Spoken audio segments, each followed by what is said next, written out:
Oke, kembali lagi di channel saya. Makasih buat kalian yang sudah nonton video ini.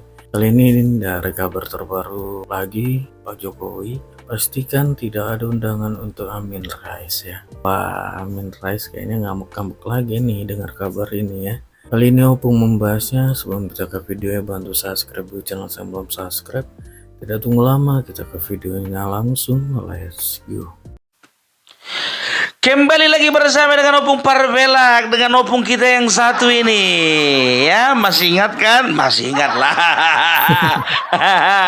Opung kita yang penuh dengan kata-kata motivasi, yang selalu menginspirasi. Betul. Setiap kata-katanya selalu menjadi tauladan bagi kita anak-anak bangsa. Yang hatinya paling bersih dan kata-katanya paling jujur se-Indonesia. Masih ingat video kemarin dia minta supaya keluarga Jokowi semuanya masuk penjara? Enggak aja kerja kawan ini. Hah? Coba bayangkan kalian dulu ya. Pokoknya apapun yang dikerjakan Bapak Jokowi nggak ada yang benar di matanya. Jangankan Bapak Jokowi, tahu kalian? 7 presiden di Indonesia, 7-7-nya nggak ada yang bagus di matanya.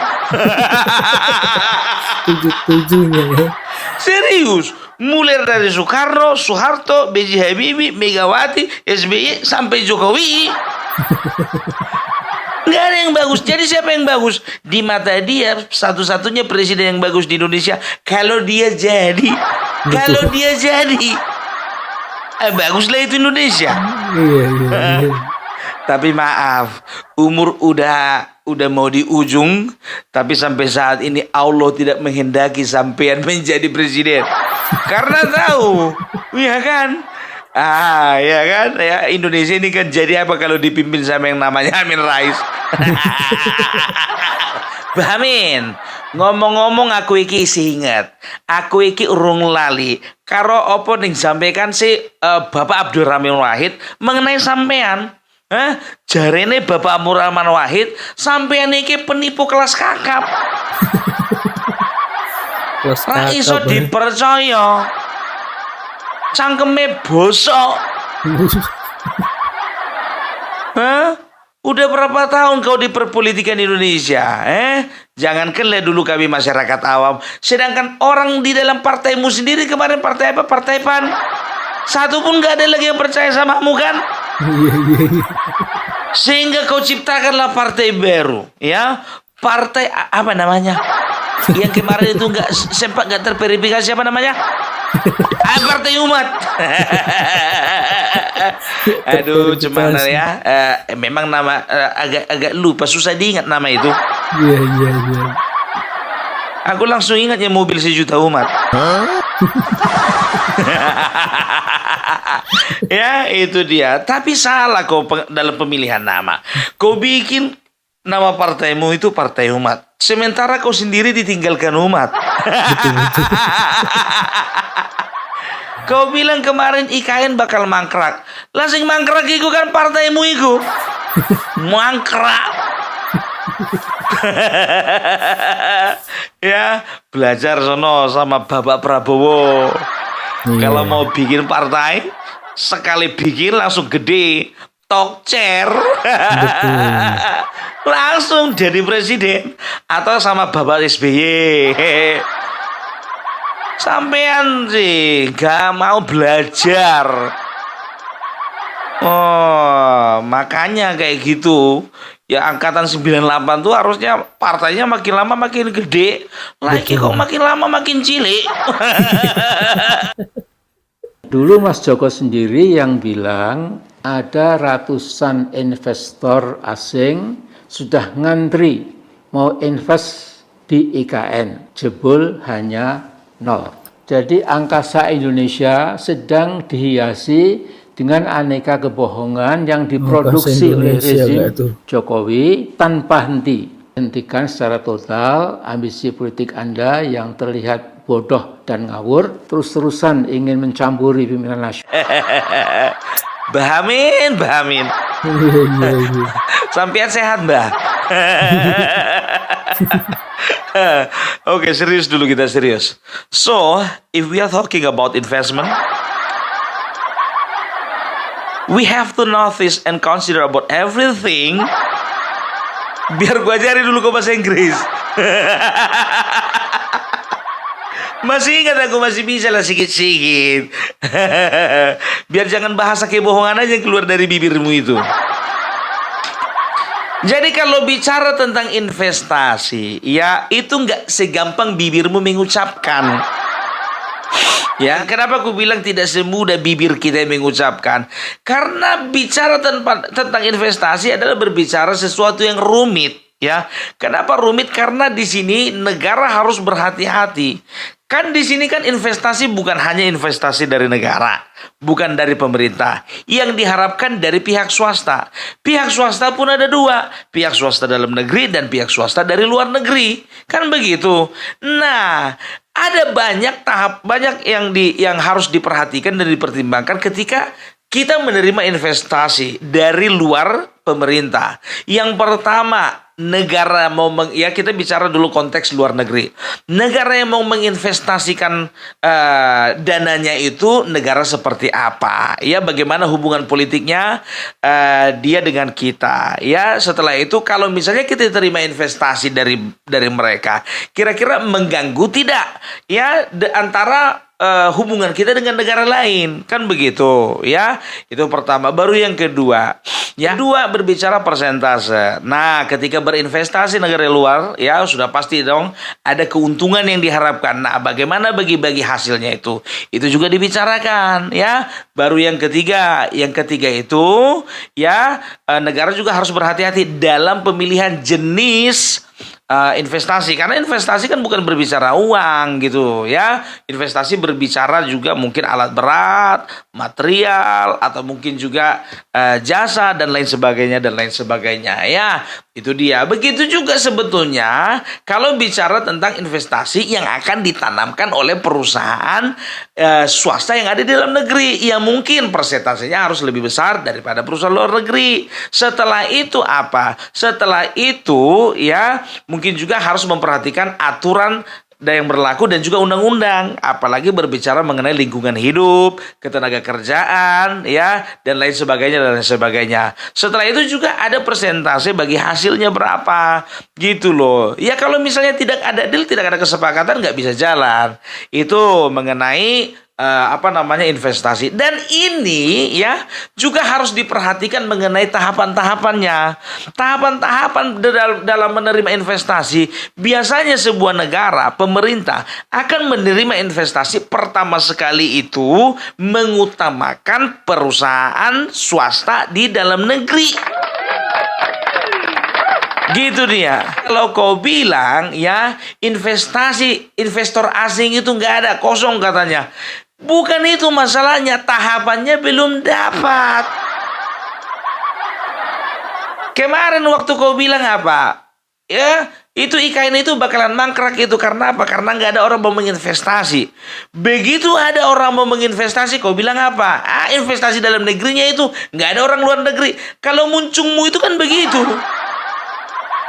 Tengoklah nanti begitu ada tahapan dari perusahaan luar negeri atau negara lain ya sudah berinvestasi di Indonesia, dia akan bilang gitu, mananya, tapi bakalan ada investasi dari alien. Gitu terus itu. Ya, jadi ini ya, kutunjukkan dulu sama kalian ya. Inilah dia. Ya. Inilah dia deretan beberapa investasi yang sudah dilakukan ya, baik itu pemerintah dan juga dilakukan oleh perusahaan-perusahaan swasta yang ada di Indonesia gitu loh ya. Ini dia. Udah clear ya. Itu dia. Jadi jangan bilang investasi tidak ada. Mungkin juga ini Amin Rais ya berpikir bahwasanya investasi itu hanya berupa dana. Investasi itu bukan cuma berupa dana, bukan cuma berupa modal, bukan cuma berupa kapital. Aduh, belajar dulu kau tapi profesor.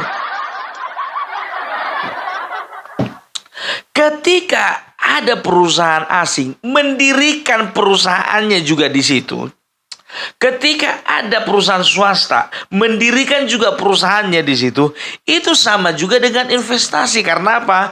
Otomatis dia menjalankan perusahaannya di daerah tersebut ya dengan pembagian menurut dengan undang-undang ini contoh ya, menurut sesuai dengan undang-undang ketenagakerjaan, sekian persen tenaga kerja lokal, sekian persen tenaga kerja dari perusahaan tersebut, mungkin dari luar negeri atau luar daerah.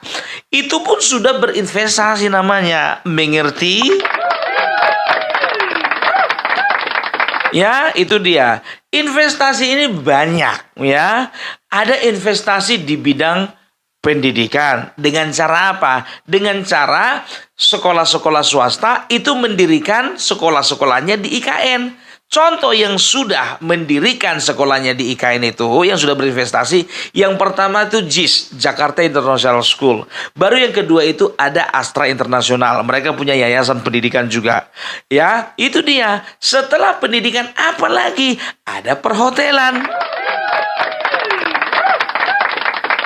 Ada beberapa perusahaan yang akan mendirikan hotelnya. Setelah itu apa lagi? Setelah itu mungkin juga ada bidang jasa telekomunikasi, ada bidang jasa transportasi, ada bidang jasa-jasa yang lainnya.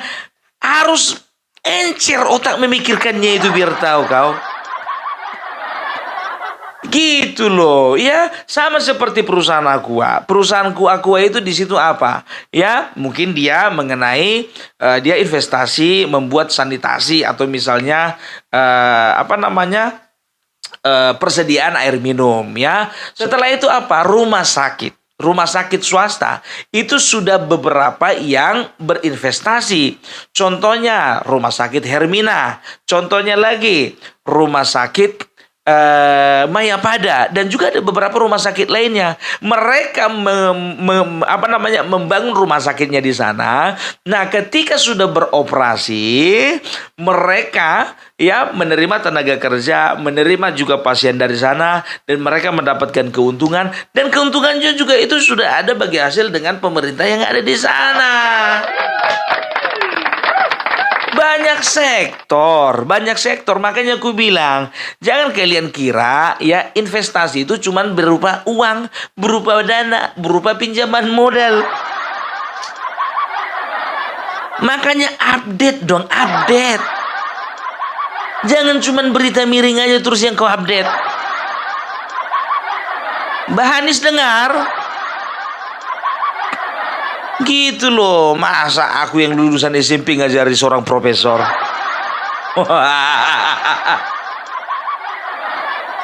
Jadi semua itu ada aturannya, semua ada tahapannya. Udah kalian tengok tadi kan, ya. Tahap pertama itu ada sekitar 4 perusahaan swasta. Tahap kedua ada 9 perusahaan swasta. Tahap ketiga ada 10 perusahaan swasta. Tahap keempat itu ada 9 perusahaan swasta. Demikian begitu sampai selanjutnya, sampai selesai investasi yang akan dilakukan oleh perusahaan-perusahaan yang ada di dalam negeri. Mungkin tahapannya itu dulu. Setelah itu ada beberapa hal, mungkin entah jasa, entah barang, entah sarana, entah fasilitas yang mungkin perusahaan Indonesia itu belum siap untuk mengadakannya. Dan perlu perlu kemampuan, perlu modal dari asing, perlu perusahaan asing untuk membangunnya di IKN tersebut. Contohnya internet yang mengandalkan satelit. Kalau kita kan selama ini kan tidak. Karena sekarang itu kebanyakan di luar negeri itu sudah memakai internet dengan memancarkan langsung ke satelit gitu, nggak pakai kabel lagi. Ya, perusahaannya di Indonesia sudah ada belum? Aku nggak tahu entah sudah ada atau belum. Tapi itu kan biasa, kalau nggak salah Starlink ya, kalau nggak salah ya. Apalah namanya itu, lupa aku. Ya, setelah itu perusahaan luar negeri ya. Kalau misalnya itu boleh ada di Indonesia contohnya ya. Ya, mereka berinvestasi, mereka bangun perusahaannya di sini, produknya juga mereka bawa ke sini yang menggunakan orang Indonesia ya, dengan pajak sekian ya, berbagi keuntungan dengan pemerintah. Gitu loh. Jadi begitu polanya, begitu cara kerjanya. Jangan malu-maluin lah. Masa profesor daya tangkapnya Apa kali sempit kali. Ya. Jadi kalau kita itu tidak bisa mencerna segala sesuatu dengan baik, perbaiki dulu pencernaan kita.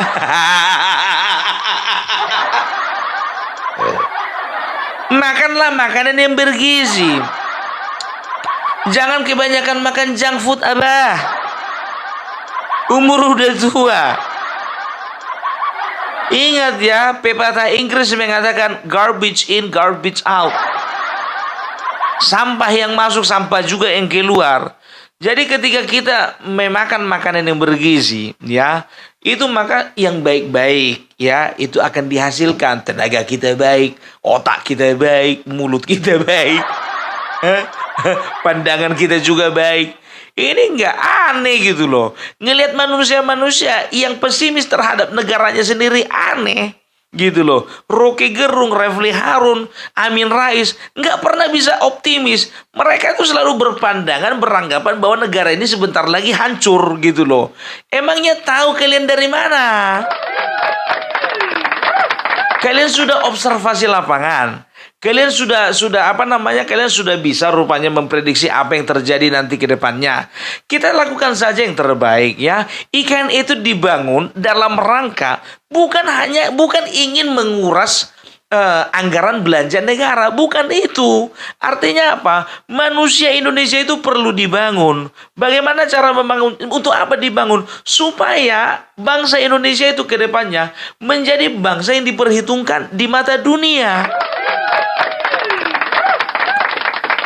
Coba bayangkan kalian, contohnya Istana Negara. Istana Negara kita kemarin itu peninggalan kolonial Belanda. Ya, aku nggak tahu isinya di dalam bagaimana. Tapi kan kalau berbicara teknologi itu udah ketinggalan zaman. Ya, perlu ada teknologi yang lain, perlu ada kecanggihan-kecanggihan yang lain, perlu juga ya supaya aku bilang sama kalian, supaya kita itu dilihat orang wow, kita juga harus berpenampilan wow gitu loh. Ya jangan, masa udah 79 tahun kita merdeka kantornya itu aja.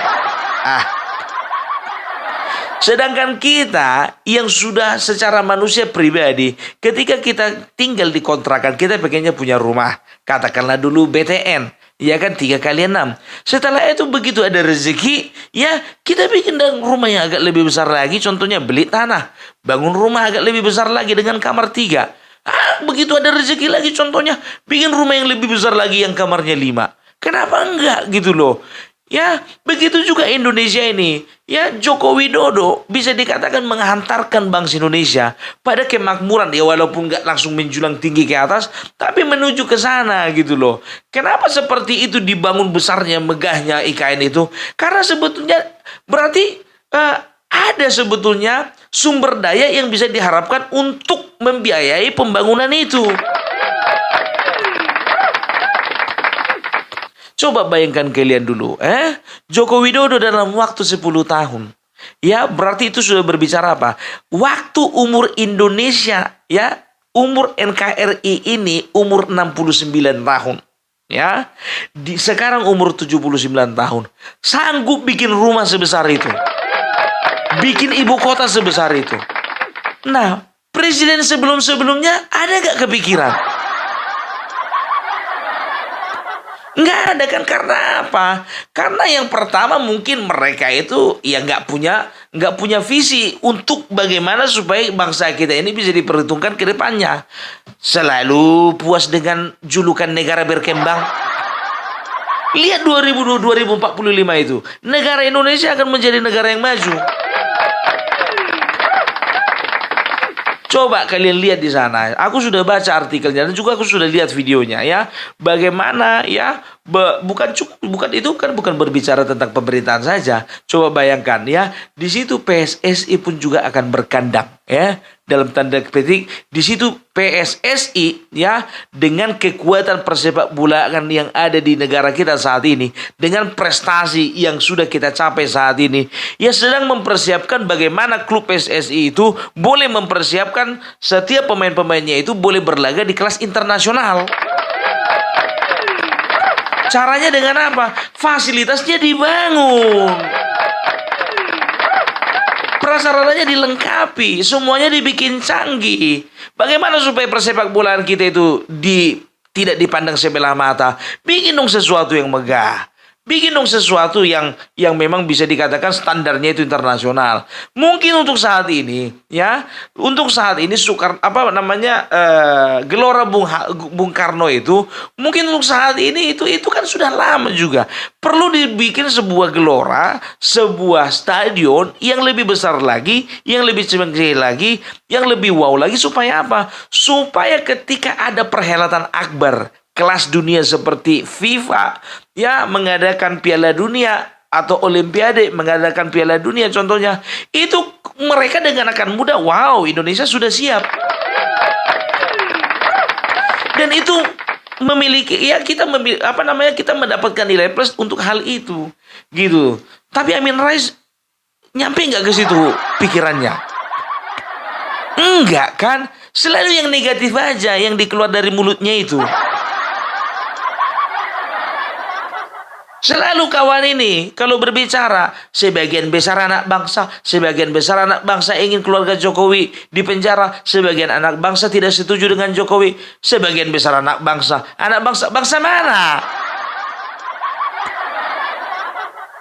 Kalau berbicara tentang bangsa Indonesia, kami kepinginnya nggak usah ngeliat kau lagi.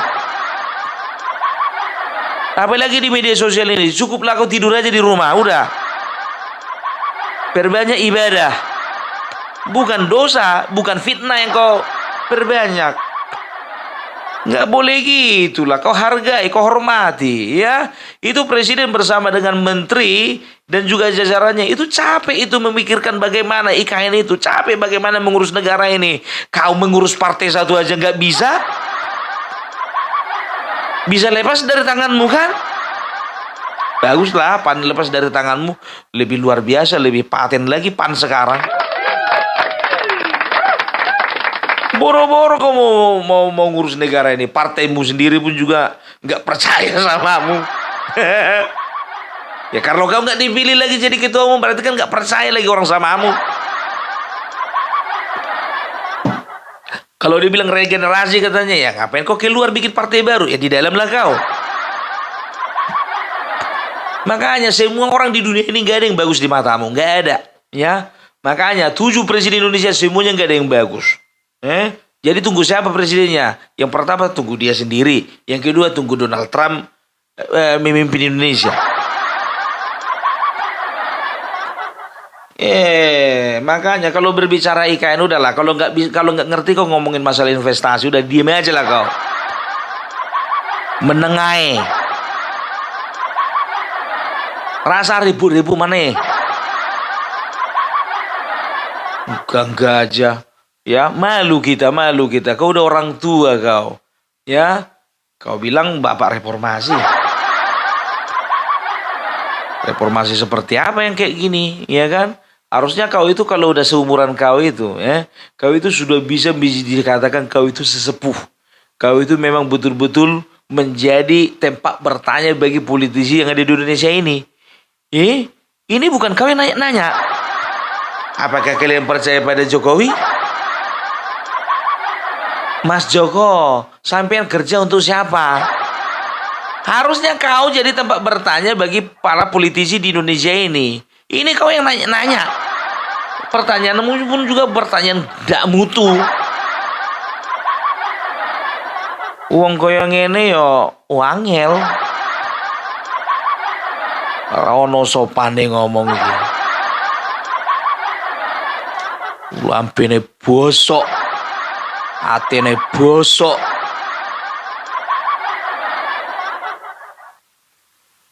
Sampai ini umur wis piro? Jadi penasaran aku. Ya, itulah dia. Ya, jadi pokoknya kalau bicara Amin Rais sudah lah, nggak usah ditanggapi lah. Oke lah kalau kayak gitu ya. Salam NKRI, NKRI harga mati. NKRI harga mati, NKRI harga mati. Oh gitu ya, pembahasan hukum terkait Amin Rais lagi yang selalu membahas IKN ya. Wah, kata-katanya itu tadi ya, denger ya, memotivasi sekali. Oh gitu, sekian video dari saya dan sampai bertemu di video saya selanjutnya. Buah.